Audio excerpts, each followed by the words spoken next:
और अब बात सत्य और तथ्य की। 2024 से पहले 2023 चुनावों के नतीजे अपने आप में कई बड़े संदेश लेकर आए। देश की सबसे पुरानी पार्टी कांग्रेस हिंदी पट्टी में अब अपने अस्तित्व की तलाश कर रही है। कांग्रेस का जो हश्र हुआ है उससे साबित होता है कि देश की जनता अब एक एक शब्द का हिसाब लोकतांत्रिक तरीके से अपने वोट के जरिए ले लेती है। कांग्रेस के नेताओं ने, खासतौर पर राहुल गांधी ने जिस तरह की भाषा का इस्तेमाल किया वो जनता को कतई पसंद नहीं आया। राहुल गांधी ने चुनाव प्रचार के दौरान पूछा था कि भारत माता कौन है। अब वोटर उनसे पूछ रहे हैं कि हम आपके हैं कौन।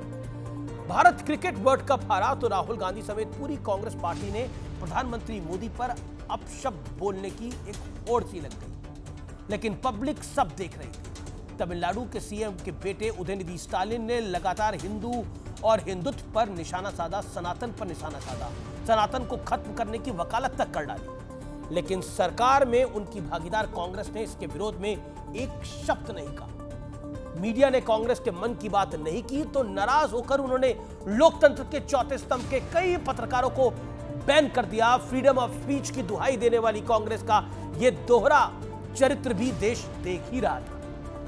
मीडिया को बैन कर कांग्रेस ने ट्विटर और यूट्यूब लॉबी के एजेंडाधारियों के दावों को देश का मूड समझने की एक बहुत बड़ी भूल कर दी, बहुत बड़ी गलती कर दी और इसका खामियाजा उन्हें भुगतना पड़ा। चुनावों में राहुल गांधी ने जातिगत जनगणना की जमकर वकालत करी। उन्होंने वादा किया कि चुनाव जीतने के बाद उनकी पार्टी यह पता लगाएगी कि किस जाति के कितने लोग हैं, लेकिन पब्लिक अब वोट के लिए बंटवारे वाली इस साजिश को बहुत अच्छे से समझ चुकी है।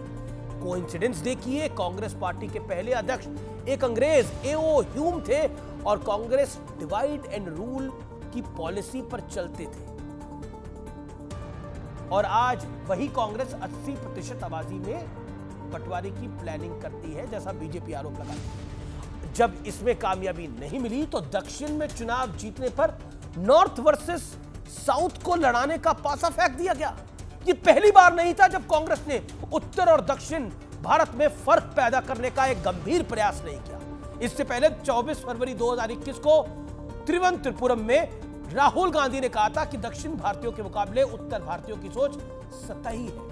सबसे बड़ी बात यह है कि वोटर्स ने इस बार तुष्टीकरण की सियासत से भी मुंह मोड़ डाला।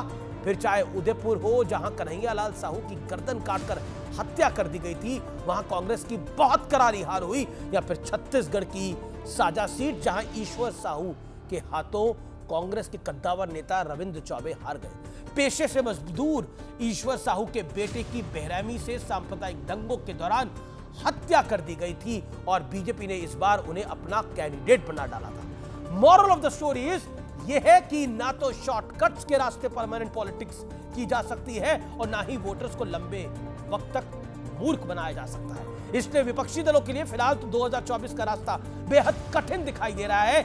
आगे आके देखें होता है क्या, क्योंकि गठबंधन के तार भी उलझ रहे हैं।